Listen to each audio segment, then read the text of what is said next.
ईद करीब आते ही कराची में डाकू सरगर्म हो गए। डकैतों ने भिखारियों का रूप धार लिया। फिरोजाबाद में डकैत ने गदागर बनकर कार सवार शहरी को लूट लिया। वाकये की सीसीटीवी फुटेज सामने आ गई। कराची में अंधेर नगरी चौपट राज डाकुओं की ईदी मुहिम जारी। डकैतों ने भिखारियों का रूप धार लिया। तारिक रोड के करीब दिन दिहाड़े मसरूफ सड़क पर वारदात। डकैत ने गदागर बनकर कार सवार शहरी को लूट लिया। कार सवार शहरी सिग्नल के करीब ट्रैफिक जैम में रुका तो भीख मांगने वाला डाकू ड्राइविंग सीट के करीब आया। भीख मांगने के बहाने असलहा निकालकर कार सवार से रकम और मोबाइल फोन छीन लिया। लूट मार के बाद बासानी पैदल फरार हो गया। वाकये की सीसीटीवी फुटेज सामने आ गई। पुलिस ने मुलजिम की तलाश शुरू कर दी। ईद करीब आते ही कराची में डाकू सरगर्म हो गए। डकैतों ने भिखारियों का रूप धार लिया।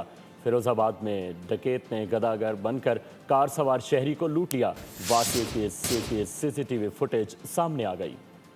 कराची में अंधेर नगरी चौपट राज डाकुओं की ईदी मुहिम जारी। डकैतों ने भिखारियों का रूप धार लिया। तारिक रोड के करीब दिन दिहाड़े मसरूफ सड़क पर वारदात। डकैत ने गदागर बनकर कार सवार शहरी को लूट लिया। कार सवार शहरी सिग्नल के करीब ट्रैफिक जैम में रुका तो भीख मांगने वाला डाकू ड्राइविंग सीट के करीब आया। भीख मांगने के बहाने असलहा निकालकर कार सवार से रकम और मोबाइल फोन छीन लिया। लूट मार के बाद बासानी पैदल फरार हो गया। वाकये की सीसीटीवी फुटेज सामने आ गई। पुलिस ने मुलजिम की तलाश शुरू कर दी।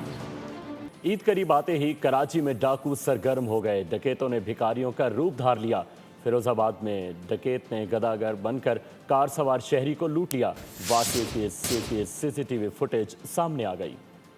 कराची में अंधेर नगरी चौपट राज डाकुओं की ईदी मुहिम जारी। डकैतों ने भिखारियों का रूप धार लिया। तारिक रोड के करीब दिन दिहाड़े मसरूफ सड़क पर वारदात। डकैत ने गदागर बनकर कार सवार शहरी को लूट लिया। कार सवार शहरी सिग्नल के करीब ट्रैफिक जैम में रुका तो भीख मांगने वाला डाकू ड्राइविंग सीट के करीब आया। भीख मांगने के बहाने असलहा निकालकर कार सवार से रकम और मोबाइल फोन छीन लिया। लूट मार के बाद बासानी पैदल फरार हो गया। वाकये की सीसीटीवी फुटेज सामने आ गई। पुलिस ने मुलजिम की तलाश शुरू कर दी।